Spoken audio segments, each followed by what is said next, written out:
Vandag is ons by Hoërskool Garsfontein hier in Pretoria Oos. En ons wil kyk of ons die volgende kampioen van ons Maak my 'n miljonair entrepreneur van jaar kompetisie kan vind. Is daardie entrepreneur op hierdie paviljoen? Kom ons gaan kyk.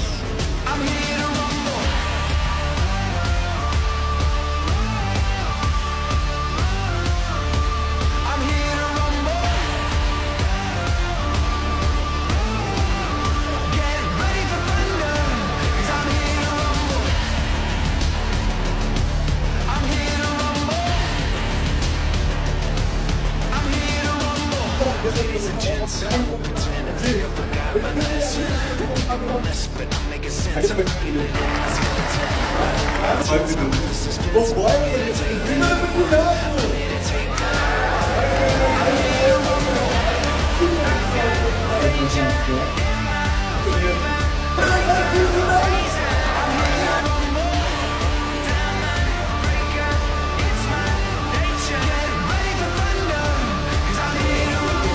Garsies, julle was awesome geweest. Maar nou is ons eers op pad na die volgende skool.